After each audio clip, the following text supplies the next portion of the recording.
नमस्ते दोस्तों, स्वागत है आपका। आज मैं आपसे एक ऐसी बात शेयर करने वाली हूँ जिसे समझ लेना आपके पूरे जीवन की दिशा बदल सकता है। क्योंकि हम अक्सर सोचते हैं कि हमारा जन्म, हमारा जीवन बस यूं ही घटता चला जा रहा है, लेकिन सच इससे कहीं ज्यादा गहरा और दिव्य है।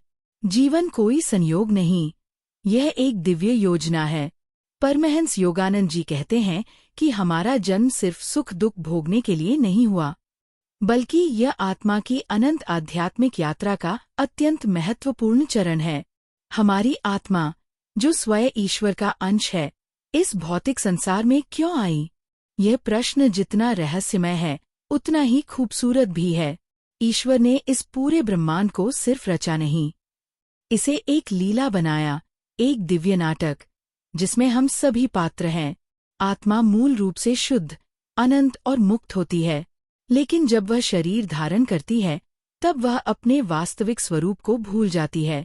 और यहीं से शुरू होती है यात्रा, खोज, भटकाव और फिर जागृति। आत्मा इस संसार में क्यों आई? योगानंद जी बताते हैं कि आत्मा पहले से ही पूर्ण थी, लेकिन ईश्वर ने अपनी ही शक्ति को अनुभव करने और व्यक्त करने के लिए ये सृष्टि बनाई। जिस तरह कोई गायक अपनी आवाज को सुनना चाहता है, वैसे ही ईश्वर ने अपनी चेतना को आत्मा के रूप में प्रकट किया। इसलिए आत्मा इस संसार में आई, सीखने, अनुभव करने, जागने और अंततः अपने असली घर, ईश्वर, तक लौटने के लिए। कर्म, जो आत्मा को बांधता है। जब आत्मा पहली बार संसार में आती है, वह बिल्कुल निर्मल होती है, लेकिन जैसे जैसे वह कर्म करती है, विचार, भावनाएं, क्रियाएं, वैसे वैसे उसका कर्म बीज बनता जाता है।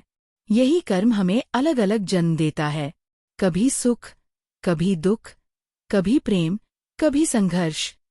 हमारा जन्म कहाँ होगा, किस परिवार में होगा, कौन से अवसर मिलेंगे, यह सब हमारे अपने कर्मों का ही परिणाम है। ये संसार एक स्कूल है, जहाँ आत्मा तब तक कक्षाएं बदलती रहती है, जब तक कि वह अपने वास्तविक स्वरूप को पहचान न ले। माया, वह शक्ति जो आत्मा को भटकाती है। माया वह पर्दा है जो सत्य को छिपा देता है।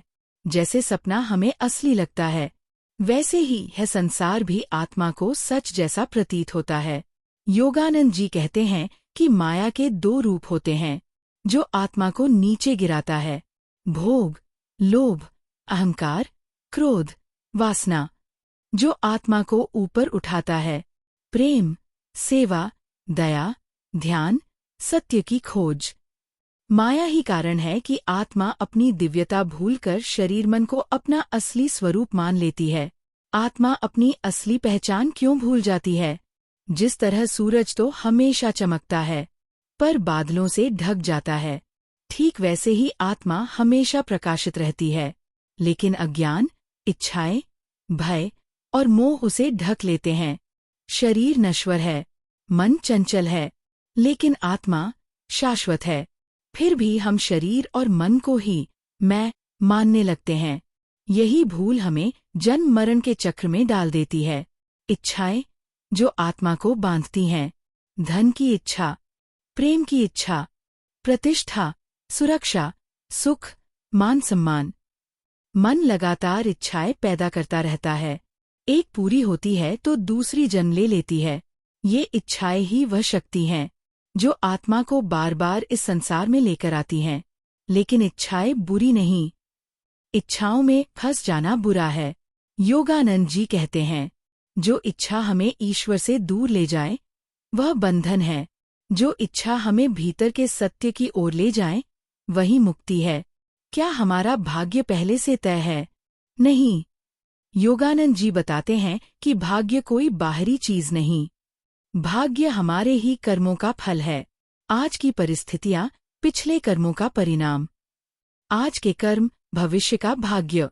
इसलिए मनुष्य हमेशा अपने भाग्य को बदलने की क्षमता रखता है। ध्यान, जन्म मरण के चक्र से बाहर निकलने का मार्ग। ध्यान केवल एक अभ्यास नहीं, यह आत्मा का घर लौटने का मार्ग है। ध्यान मन को स्थिर करता है, इच्छाओं को शांत करता है और हमें ये अनुभव कराता है कि हम शरीर नहीं, हम शुद्ध चेतना हैं। योगानंद जी का क्रिया योग मनुष्य की चेतना को ऊंचा उठाने का अत्यंत शक्तिशाली साधन है।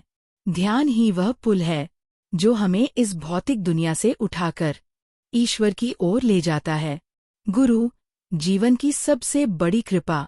आध्यात्मिक रास्ता आसान नहीं होता। माया बार बार खींचती है, संदेह पैदा होते हैं और मन भटकने लगता है। इसीलिए एक सच्चे गुरु का मिलना ईश्वर की सबसे बड़ी कृपा है। गुरु केवल ज्ञान नहीं देते, वे अज्ञान का अंधकार हटाकर हमें हमारे भीतर के प्रकाश से जोड़ते हैं। योगानंद जी स्वयं कहते हैं, जब शिष्य तैयार होता है, गुरु स्वयं आता है। आत्मा और ईश्वर का संबंध बूंद और समुद्र। आत्मा ईश्वर से अलग नहीं, वह उसी का अंश है, उसी का प्रकाश है। जैसे समुद्र की एक बूंद समुद्र से अलग नहीं, बस अलगसी दिखाई देती है, वैसे ही आत्मा भी ईश्वर से अलग नहीं। हम उसे इसलिए नहीं देख पाते क्योंकि हम बाहर की ओर देखते हैं, भीतर की ओर नहीं। ध्यान, प्रेम, सेवा, सत्य, ये मार्ग हमें भीतर ले जाते हैं, जहाँ ईश्वर का प्रकाश सदा से विद्यमान है। दोस्तों, हम सब इस दुनिया में इसलिए आए हैं ताकि अपनी असली पहचान को याद कर सकें कि हम शरीर नहीं, हम मन नहीं, हम भय, दुख, इच्छाएं नहीं, हम शुद्ध चेतना हैं, हम ईश्वर के अंश हैं।